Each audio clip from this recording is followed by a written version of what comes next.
यज्ञ से आगे इस्लामिया है, इस्लामिया शहर। इस्लामिया पे चाड़ी पे गाड़ी चढ़ती है। चाड़ी पे चढ़ने के बाद जब उतरी है तो वहाँ से तकरीबन 10 या 11 किलोमीटर, मैंने वो तहकीक की है, जाकर देख के आया हूँ फिजिकली। ये 10-11 किलोमीटर बगैर ब्रेक की गाड़ी चली है हमारी, ये जो है। और ज़ायरीन को बताया ड्राइवर ने कि भाई ब्रेक फेल हो चुकी है, सब मौला से दुआ करो। वो ज़ायरीन ने वीडियो आ चुकी है कि कोई नादे अली पढ़ रहा है, कोई मौला को पुकार रहा है, कोई खुदा को। एक्सीडेंट जो है ब्रेक फेल होने की वजह से हुआ है। और दूसरा कि वहाँ पे जो है वन वे रोड था, तो ये लेफ्ट राइट ड्राइव और राइट ड्राइव का तो प्रॉब्लम ही नहीं सही। तो आप क्यों करते हो कि हमारी अरबईन पे पाबंदियाँ लग जाएं? खुदा की कसम है, अरबईन पे पाबंदियाँ लग जाएंगी, अरबईन पे पाबंदियाँ लग जाएंगी। ईरान कहेगा चलो ठीक है, आप पाकिस्तानी बसें नहीं लाते हो, हमारे उस पे आ जाएं। इस पे भी जो है ना ज़ायरीन जो है ना वो बस अपनी बातें बनाना शुरू करते हैं। उनको ये भी पता नहीं है कि हमारी वीज़ा पे इसी येलो बस का नंबर लगा हुआ है। उन्होंने कहा ये कि लाड़काना से जो हमारे कराची बस आ गई वो भी ख़राब हो गई। अरे भाई, वो जो आप कह रहे हैं कि कराची में वहाँ पे खड़ी रही बस, तो कराची में खड़े होने का जो जवाब था वो बस के ख़राब होने का नहीं था। ज़ख्मी हैं और जिंदा हैं, वो जो भी ज़बान से कहना चाहें लब्बैक, क्योंकि उनके दिलों पर सदमा पहुंचा है। और वो जो भी कह रहे हैं, मैं उनको ऐसे भी नहीं कहता हूं कि आप जो है ये गलत स्टेटमेंट दे रहे हैं, गलत बयान दे रहे हैं। और यहाँ पे जब मैं आ गया हूँ फिर मैंने बात सुनी है कि भाई अतर शाह साहब को जो है वो रेस्टिकेट कर दिया गया है 10 साल के लिए।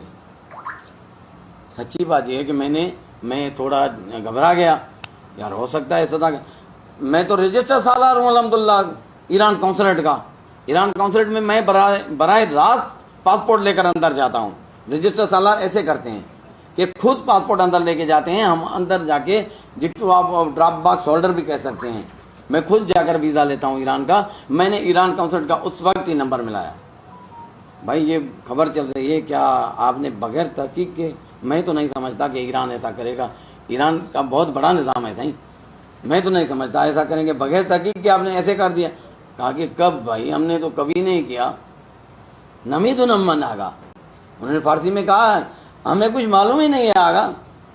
ये तो बात गलत है आप जो बात कर रहे हैं, ठीक है। फिर बात सुनिए कि शाह साहब की रजिस्ट्रेशन कैंसिल कर दी गई। मैंने कहा ये सब जो है गलत हैं।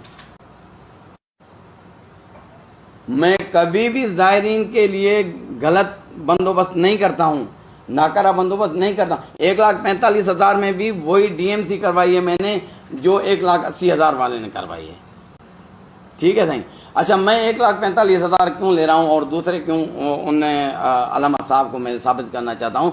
अल्लामा साहब आपके वो दोस्त जो हैं एक एक जवार पे 30-30, 35-35, 40-40 हज़ार रुपए कमाते हैं, और आप जैसे अल्लामा साहबों को ले जाकर, आपके बेटों को ले जाकर ज़ियारत करवाते हैं उनके खर्चों पर, ज़ायरीन के। मैं क्या करता हूँ, ज़ायरीन से वो खर्चा लेता हूँ जो ज़ायरीन का खर्चा होता है, और इंशाल्लाह मेरा कारवान जिंदाबाद है, जिंदाबाद रहेगा। यार ये कौन सा कारवान है जिसका कारवान का जब बॉडीज आई हैं तो कोई बॉडी कश्मीर की निकलती है, कोई बॉडी लाड़काना की निकलती है, कोई बॉडी शहजाद कोट की निकलती है, कोई बॉडी कराची की निकलती है, कोई बॉडी जो है खैरपुर की निकलती है। यानी कि ये कौन सा कारवान है जिसका इतना नेटवर्क है।